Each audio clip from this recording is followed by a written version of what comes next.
Welcome to this explainer. When you're looking at a land-scarce island like Singapore, there is literally zero room at the surface for high-voltage transmission cables. So, to build a resilient power grid, engineers had to get a bit creative. They couldn't build up, and they couldn't just stay shallow with all the existing clutter. The only way to go? Straight down. Exactly 60 meters down, to be precise. That's the magic number here. You see, just beneath the pavement, it's an absolute mess of continuous construction, MRT subway lines, and dense utility networks.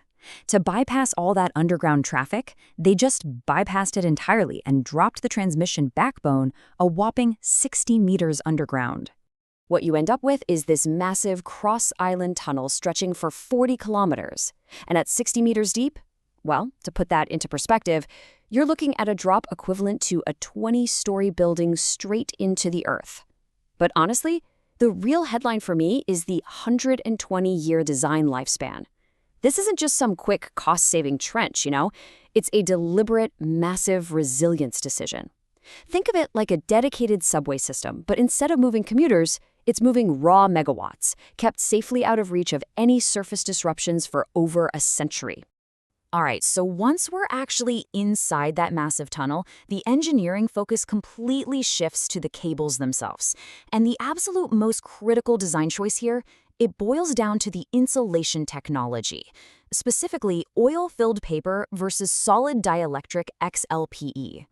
The official transmission specifications for this actually leave zero room for guesswork. They strictly dictate the exact insulation type based on the specific voltage tier.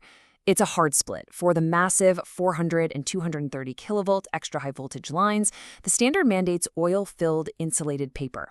But the moment you drop down to the 66 kilovolt lines, the standard completely shifts over to solid dielectric XLPE. So this division is pretty absolute. For those heavy-hitting, extra high voltage circuits, the oil paper provides the superior dielectric strength you absolutely need to handle that extreme electrical stress. But when you step down to the high and medium voltages, everything at 66 kV, 22 kV, and 6.6 kV, solid XLPE becomes the uncontested standard for those distribution and sub-transmission layers. Now, you might be wondering, why does this specific material split matter to the people actually running the grid day in and day out? Well, this difference in material choice directly translates into very different real-world operational and maintenance realities. The physical makeup of these cables dictates exactly how much time, money, and manpower is required to keep the whole shebang running safely. Because they're fluid-based, those oil-filled cables carry a huge operational burden. They demand continuous oil pressure monitoring just to prevent a catastrophic insulation failure. You literally have to lay dedicated alarm cables in the exact same trench right alongside them just to babysit the main cables. It is a massive maintenance headache, and it's a burden that those solid XLP cables blissfully avoid. Let's actually test this logic in the field for a second. Imagine you're a grid engineer, and you've been dispatched to inspect a 6.6 kV distribution cable. Based on those specs we just talked about, what exactly should you expect to find under that jacket? Are you going to be checking oil pressure gauges, or are you looking at a solid dielectric?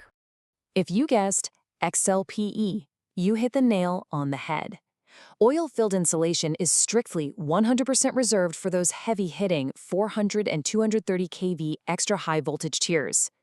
Down at 6.6 kV, you are safely in the solid XLP zone.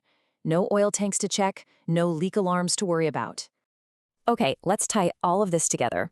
Before this, you might have only been familiar with standard N-1 contingency planning, but now you know the actual physical subterranean backbone that makes it all possible. A 40-kilometer tunnel, dropped 60 meters down, built to last 120 years. You also know that extra high voltage relies on oil paper, which brings that heavy burden of constant leak monitoring, while everything at 66 kV and below gets to use solid XLP. You can basically identify the correct cable insulation requirements for any tier of the network now. But of course, these massive subterranean cables eventually need to surface somewhere to connect, switch, and route power based on demand. Next time, we're going to dive into the substation and switchgear technology that handles this kind of massive load. Until then, consider this. As our cities grow ever denser and our reliance on electricity deepens, how many more of our critical infrastructure lifelines will we be forced to bury completely out of sight? Think about that next time you turn on a light. See you in the next explainer.